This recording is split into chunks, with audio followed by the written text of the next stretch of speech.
சீவன் விட்டு போகும்போது வாழ்த்த பிணம் கிடக்குது என்பார், உயிர் போச்சு என்பார். அறப்பாரிந்தவர்கள் யாரும் இல்லை, ஆகாய சிவத்துடனே சேரும் என்பார். காரப்பா தீயுடல் தீ சேரும் என்பார். கருவறியா மானிடர்கள் கூட்டம் அப்பா, சீரப்பா காமிகள் தாம் ஒன்றாய் சேர்ந்து தீய வழிதனை தேடி போவார் மாடே.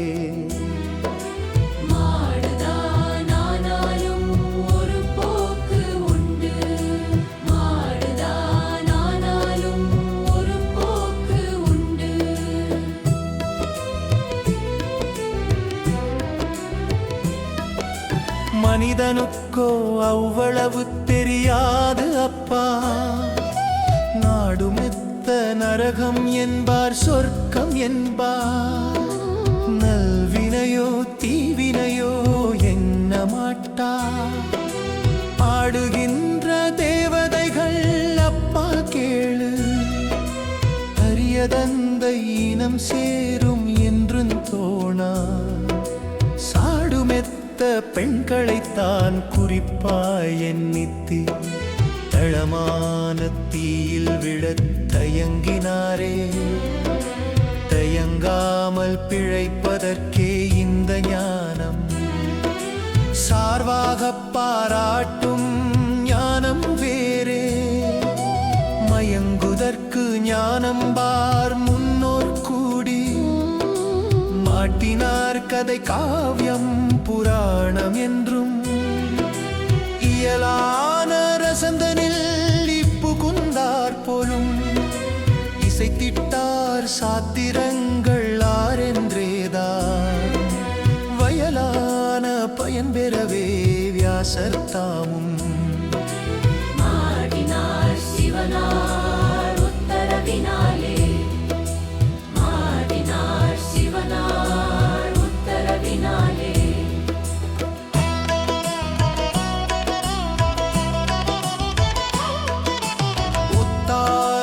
இப்படியே புராணம் காட்டி உலகத்தில் பாரதம் போல் கதை உண்டாக்கி, கத்தாவை தானென்று தோண ஒட்டா.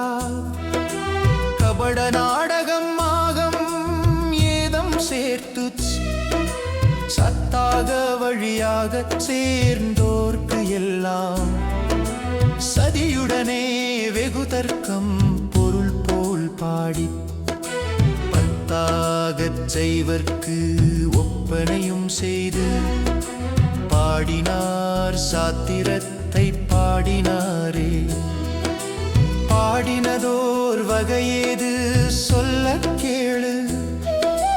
பாரத புராணம் என்ற சோதியப்பா, நீடியதோர் ராவணன்தான் பிறக்க என்றும், தசரதன் கைவெல்ல என்றும், நீடியவோ ராசன் என்றும் முனிவர் என்றும், நிறையருள் பெற்றவர் என்றும் தேவர் என்றும். பாடியதோர் அரக்கர் என்றும் மனிதர் என்றும், பாடியனார் அரக்க என்றும் மைதர் என்றும்.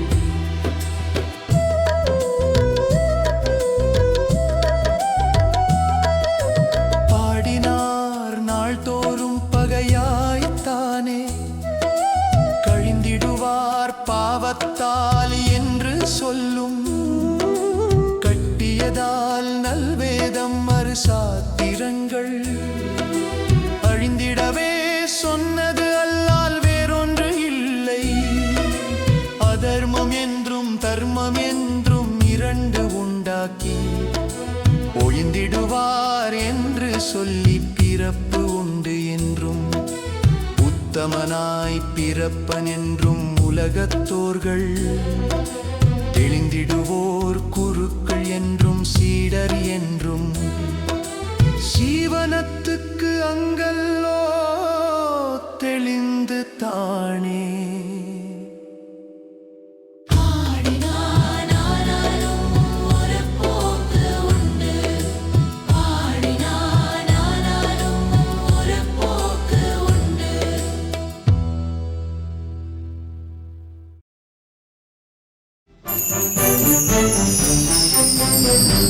நம